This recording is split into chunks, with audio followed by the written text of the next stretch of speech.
sit in it, it's fine. But if you sit in it and it falls, the legs break and you fall down, you say it's a bad chair.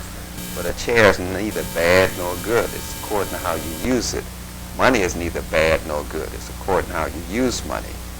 Anger is not bad or good. It's according to how you use it. But we as black people come from what we call a slavery trauma. And this slavery trauma teaches us not to have anger, especially toward Europeans or Caucasians. So we hold a lot of anger in us that we have toward them, and we use each other as an outlet for that anger. We use anger to distort the way our emotions and feelings are. It shades the way you interpret your environment, interpret yourself, and interpret other people when you're angry.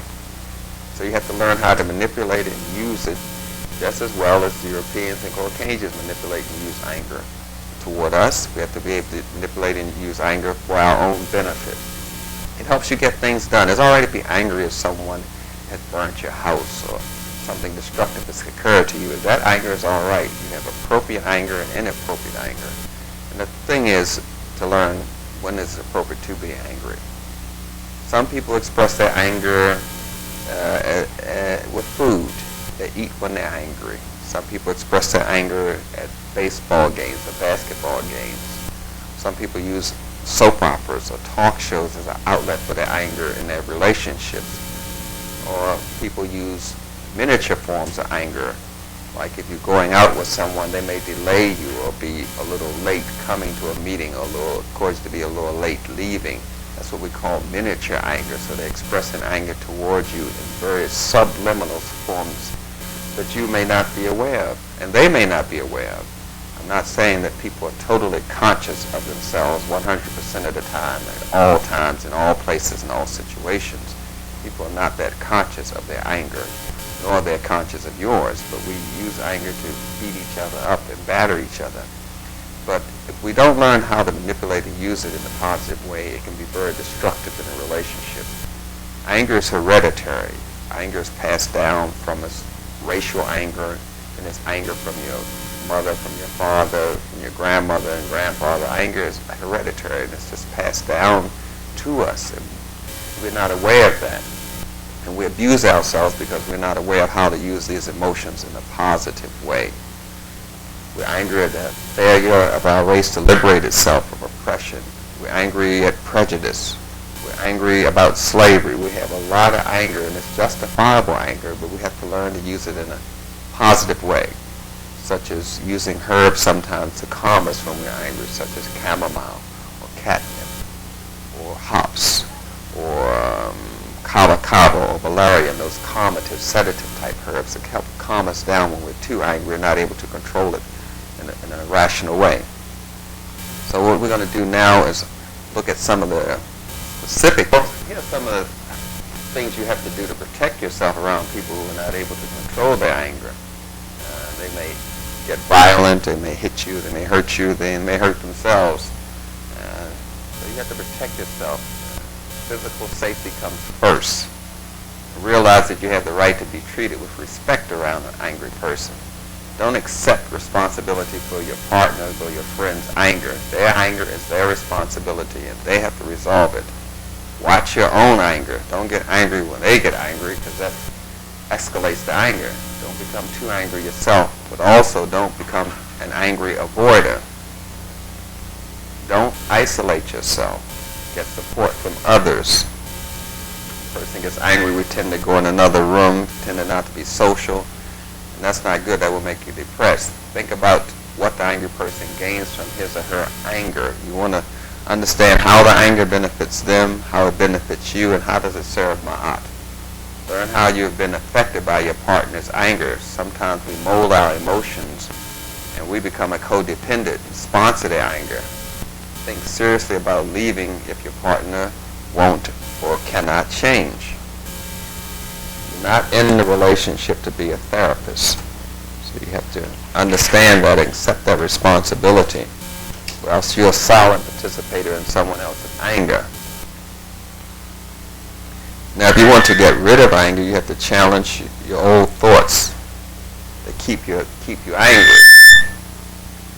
There are four kinds of thoughts that help keep people angry, and that's rigid beliefs about the world, rigid beliefs about yourself, thinking you're helpless, and blaming others for your anger.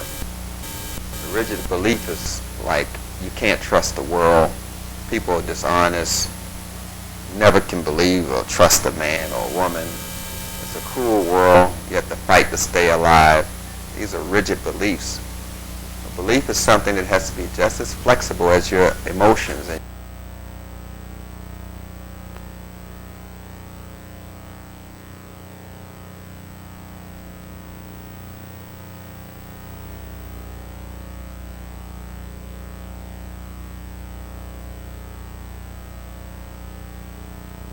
I'm a born fighter. That's why I get angry and upset. I'm a man, and men are naturally aggressive, and therefore they naturally get angry. Remember, your thoughts and the feelings have to be flexible. That's how nature works. Once you lose your flexibility, your ability to adjust, that's when you become sick on any level. Now then, the way out begins by climbing out of this anger like it's a ladder. You take time out when you're angry. Just stop. Go to another room. Say, excuse me for a moment, to the person who's angry or when you get angry. Wipe that frown off your face and relax. Just try to bring some smile or think of a funny joke or something. Try to relax yourself. Listen to some music or take a walk or a song. Listen to a song. Quit trying to control others with your anger. That can make you angry when you're trying to control someone and be in charge all the time. People with slavery trauma tend to do that. Accept that people are different. Don't get angry because someone doesn't agree with you or doesn't do what you say do. People are different. Ask people to do things for you. Don't demand. If your demands are not met, then you justify that by being angry.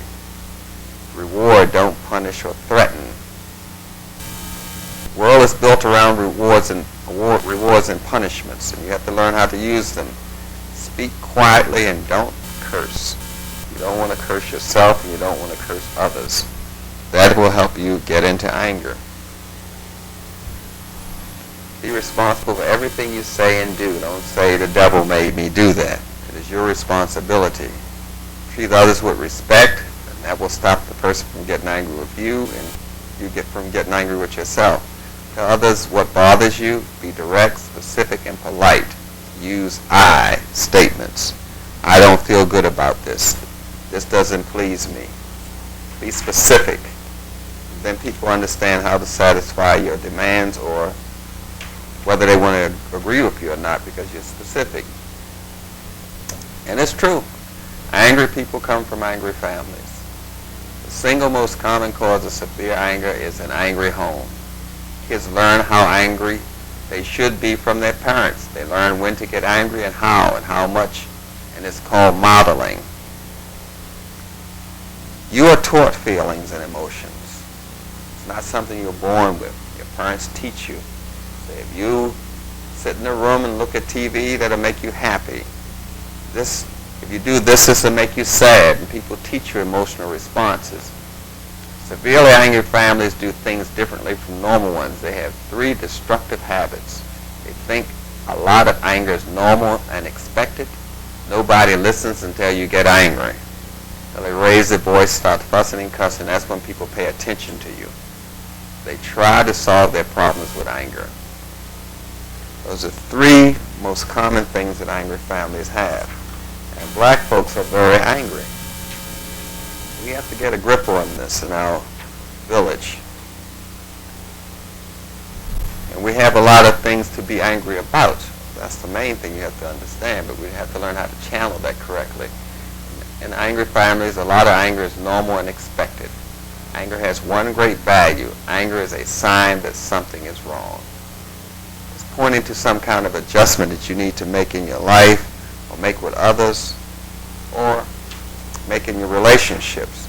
Anger is not the solution. It helps you be aware that you're in search of a solution. Here's some of the controlling things that people can do. To control your anger, take a time out to stop the violence. Warning, simply walk away from someone you're angry at, work or at home.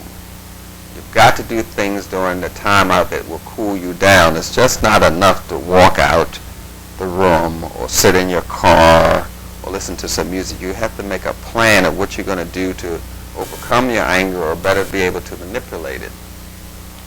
You realize that you're close to exploding. You know when you're getting ready to blow a fuse. Rage doesn't just happen. It's not like a lightning bolt from the blue. They're predictable. They're always a few warning signs. You need to learn your warning signs. Some people know when their voice gets a little dry, or the temperature rises, or their heart starts racing, or they start blinking a lot from their eyes, or their lips quiver, or their hands start shaking. You have warning signs when you're getting angry. The body signals like sudden sweating, or your gut starts tightening, or a surge of adrenaline. Thoughts such as, that's it, no more, I can't stand it, or she can't say that to me, I hate her. These are warning thoughts that you're getting ready to go into a rage. Actions like pacing the floor, or making your fists, or pounding your fists in your hand, or raising your voice. If you catch yourself doing this stuff and you can't stop immediately, you must take a time out. Don't wait for the anger to explode. You see the symptoms, know your bodily symptoms, thought symptoms, and your actions, so you can better control your anger, so it can be a benefit to you and not something that's destructive. Anger is used all the time, every day, toward black people.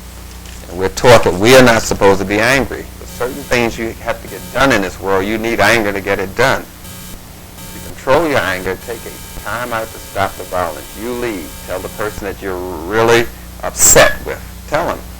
Tell him or her you've got to leave before you hurt someone, or break something, or hurt yourself, or hurt them. But promise to return when you can talk without losing your temper. By the way, it's important to keep your promise. You must return. Say, look, I'm just too upset to talk right now, so let me take a little walk, or let me drink a cup of tea. But come back to the person and try to resolve the issue. Go somewhere safe where you can calm down. Go sit in your car, as I mentioned before, or sit on the porch, or listen to your music, or sit on a bench in the park. Do something to help calm yourself down. Some people drink some tea, as I mentioned before, chamomile, catnip, peppermint tea, kava kava. Do things to help you calm down. Slowly drink your tea. And you don't want to drink caffeinated tea or caffeinated coffee, because that will just speed you up and get you into a good rage there. Some people are better if they do something physical. Take a jog, do a brisk walk, go to the gym, read a book. You have to practice these skills. You just can't wait to get angry and then do the skills. You practice these skills when you are not angry. Therefore, when you do get angry, you know how to use these skills.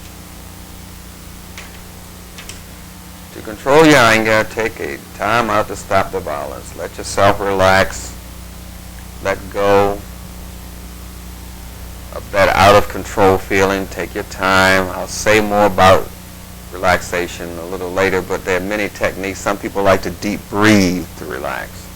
After a while, you may be ready to return to the person after you have calmed down, done some deep breathing, jogged, took a brisk walk, or sat in the car, or sat on the porch. Return, talk with others about what happened, stay calm, go back to the original problem. Stick to the point. Don't start going from one topic to another topic. You made me angry when you did that last time. You did that the other day, and that caused me to get upset. Stick to the point at that time and resolve that anger at that time. The way to do that, of course, is to follow some steps there.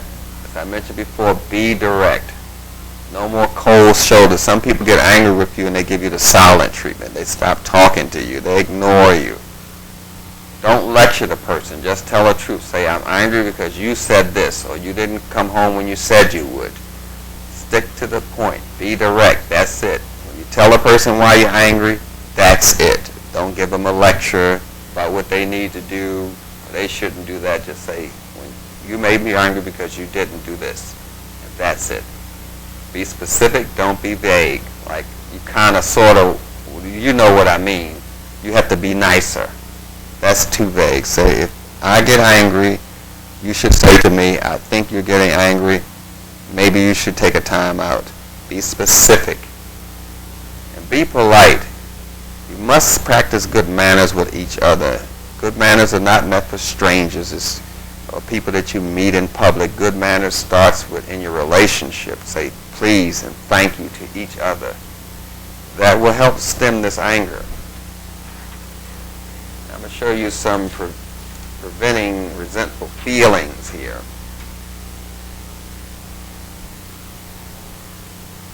Do stick to the issue. Don't turn a disappointment into a disaster. If one thing goes wrong, you say everything is going to go wrong. So you say, well, since you did that, I'm going to do this. And you just go do another wrong thing, and it becomes escalation into one form of disappointment to another. Do ask yourself what the problem is and what you can do to help. You want to be a participant in resolving the issue. Don't say you can solve the problem. The person you're angry with, as well as yourself, have to participate in the solution, because it took two of you to cause this to happen, to manifest. So it takes two of you to solve it. Let yourself think and act or feel like a victim. You don't want to do that. Don't victimize yourself. We tend to do that a lot. People call you up on the phone and say, do you want to buy this insurance plan? Or you should do this. Or we have a bargain for you on long distance call. They're victimizing you. You should take control and say, I don't want to talk to you right now. And just hang up. Take control. Don't victimize yourself. Throw away old scorecards and concentrate on today. People take private scores of how many times you did something wrong to them during the week, and so when they do have an anger episode, they read off this whole scorecard that you don't know anything about, where they have punished you for things you have said. Don't dwell on what the other person is doing to you. Dwell on what you're doing for yourself and how you can change that. If you need help, get it. Don't go back to the old games. The person gets angry with you and you can't really defend yourself. You get given silent treatment, or you turn up the music real loud or drown out their voice, so you ignore them. They talk to you for an hour and they said, did you hear what I said? And you say, no. That's miniature anger. Be responsible for your own happiness. Don't judge the whole person because of one thing they do. Just judge that one activity that caused you to be angry. Stick to one issue at a time. Don't stack things. Rational thinking. Do. Challenge old thoughts that keep you angry. You have to change these things. You have to challenge yourself and be willing to grow. It's very scary to give up your anger, because anger becomes a friend. It becomes something you can always find home when you need it. It's a friend, your companion, almost a lover.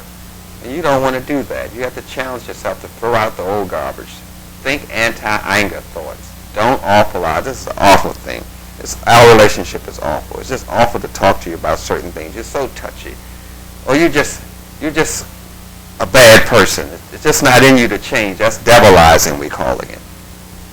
All of these are things that people use to defend the anger and use to keep it escalating.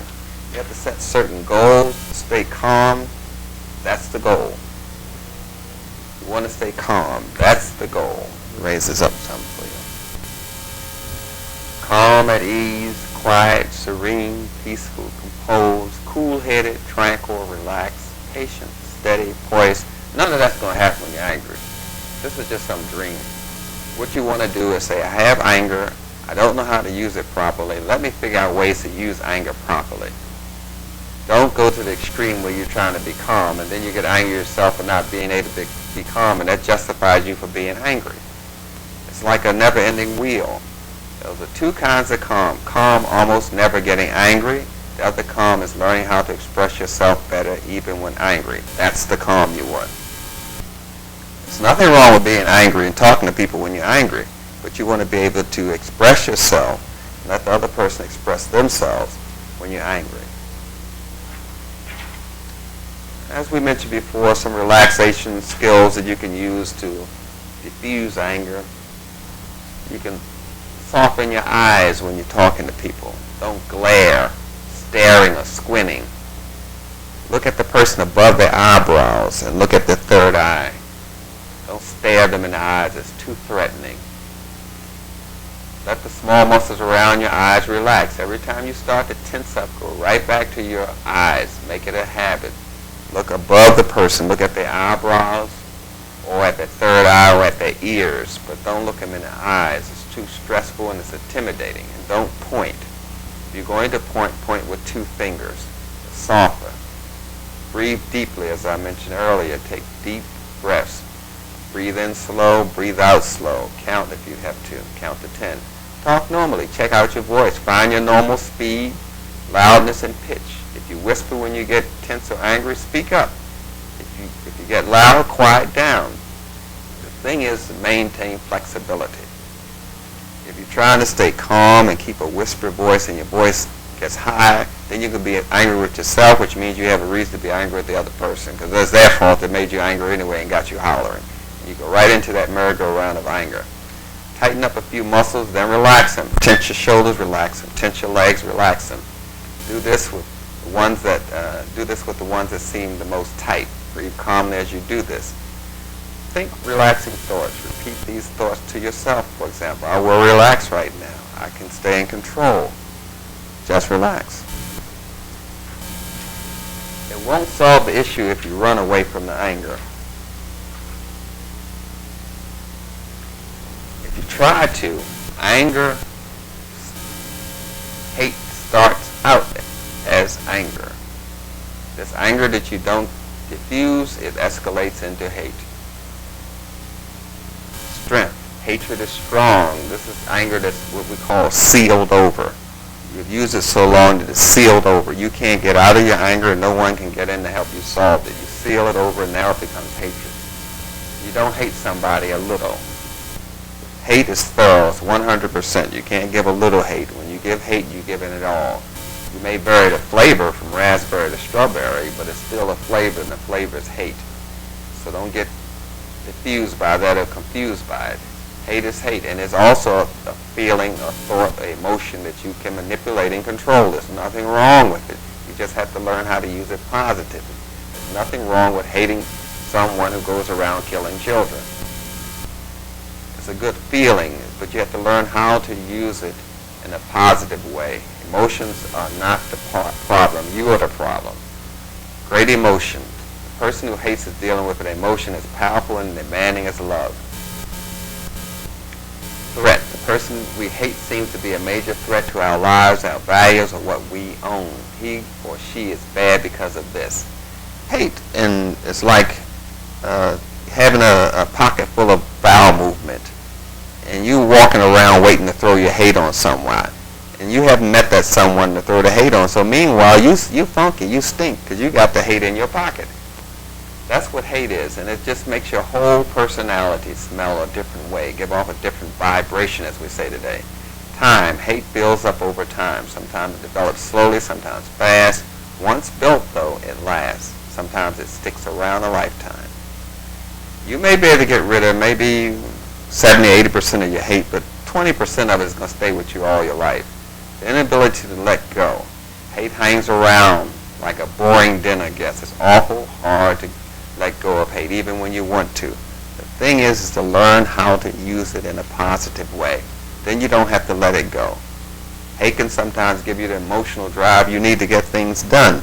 Hating to make a mistake helps you concentrate. You just have to learn how to use these emotions like a tool. Desire for revenge. People who hate feel wounded. They often want to hurt others as much as they have been hurt. And you can be the indirect object of someone's hate. You can remind them of someone they dislike, or do something that someone they dislike does, and that can stimulate their hatred, and you get these negative frowns and wonder why people get hostile to you. It's not because of yourself. It's something you've done to remind them of someone they hate or is angry with. Interference with normal life. Hatred takes up a lot of energy. You can't think of anything else. You do things that don't make sense. You're driven by your hate. The person you hate haunts you. Hate is a wolf howling in the mind. There's no need of trying to say, I will not hate. Give me the strength not to hate, and praying and all that sort of thing. You have the intelligence. You need to use it and learn how to use these emotions as a tool to help you better yourself. So one of the things is to go back to the basic thing that goes on. You're having a conversation with yourself about your emotions, about your feelings, and you have conversations with other people. So let's just look at some of these rules of conversations. You have to say, how does what you say benefit you?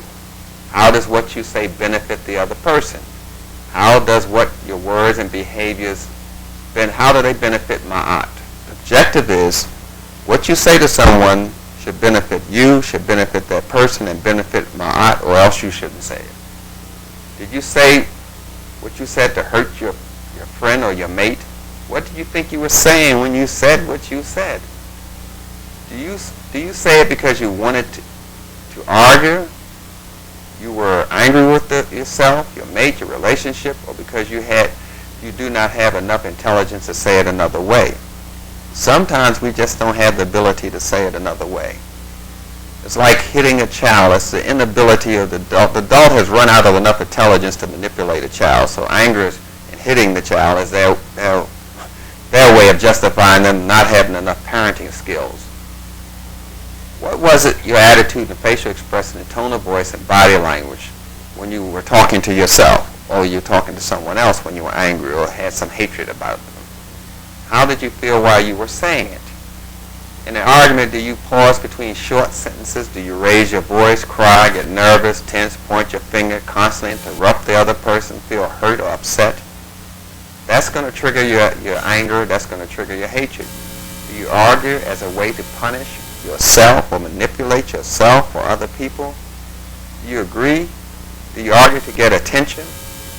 Always focus the conversation on ma'at.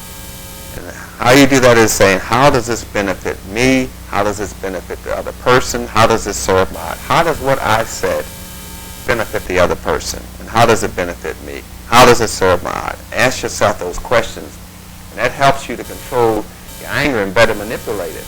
Just following the basic rules of conversation with yourself, because we do a lot of talking to ourselves. Most of the time we talk to ourselves more than we talk to other people. And 70% of the things we say to ourselves we forget. 20% of it we say is incorrect. Talking. Individual rights, the ability to freely talk are given by a group. That you must understand. The ability to talk to yourself or talk to someone else in an angry way or with hatred is given to you by a group. Without a group, you have no rights. There's no such thing as you have an individual right. You have to have a group to protect your rights, attack your enemy, and defend you. Without that, you have no rights. And our conversation is mostly left over from slavery. That is our biggest problem. We still say these things. The master would say, hey you, Buck, I want you to go with that wench over there and give me some pups. I want you to go with her. Then he'd tell the black slave woman, say, hey you, Josephine, I want you to go with that Buck over there and make me some pups. And what do we say today? I'm going with somebody. She goes with him. He goes with her. Those are the words of the slave master, to go with somebody and breed. So we have all of these group feelings that we got from another group. We have to look at all that as a race. The group must have the social or military power to protect your rights in order for you to have free conversation. And our conversation is only free because Europeans protect our rights. So we have a lot of things to work through as black people when we're looking at our anger that other groups do not have to deal with. Without a social and military group with power, there are no individual rights or free communications. Our communications are distorted and shaded. And that's what we have to understand.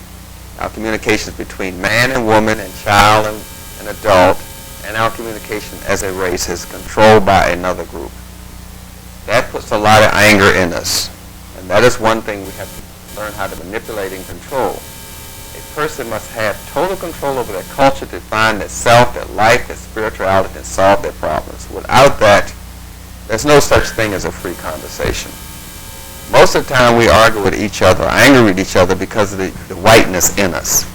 We argue with the whiteness in another black person. We argue with their whiteness, and then we get angry with our own whiteness, and we never get to our blackness. This is something that us as a group have to deal with. But remember, without a culture or group that is free to educate, discipline, and protect, there cannot be individual freedoms. There cannot be freedom of speech. So we're dealing with a diseased conversation form that we use. We have dysfunctional conversations with each other, and we enjoy them. And then we get upset because the conversations are dysfunctional. And then we get angry with that part. So on top of everything else, we got this extra added anger. that we have to learn how to manipulate and deal with. A culture that does not have social and military powers in a state of oppression, revolution, war, slavery, or constant therapy. So you got to figure this out. Either you are in constant therapy, I guess that's what the cry of the revolution. Hey, we got to bring some reality in this situation. That was the fire department. That brings reality in it. I'm glad it happened. We have to look at these things. How our conversation, how this video was interrupted by forces that we have no control over. And that's what I'm talking about, the anger. We're trying to have our own individual anger, and we don't have it. It's interrupted by our oppression. So we can't get angry at each other 100%. Talking, being angry, having hatred, having love is a therapeutic activity used to achieve ma'at, which is justice, reciprocity, correctness, harmony, liberty, and balance. A person under the disease of white supremacy is suffering from slavery trauma and a slave mentality. We are slaves talking to slaves. So we have to be more direct in our conversation and more forgiving in our conversation and our communication in order to achieve some kind of control over anger, to achieve a balance. Understand that words are a tool, emotions are a tool, and we have to learn how to manipulate and control them in a positive way for our goodness, as well as in a negative way, so we can see the damage that is done. You say, this is a negative way in which to control anger. We have to know both sides. You just can't know all right, because when wrong shows up, you won't identify it. You have to know right when you see it and wrong when you see it. And this is important. That's why I went over this subject briefly with you about anger and how it can be destructive in your relationship and some of the tools you can use to manipulate and control it better. Thank you.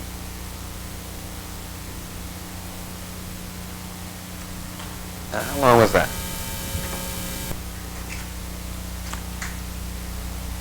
I get, people keep asking me about this anger, their husbands are angry.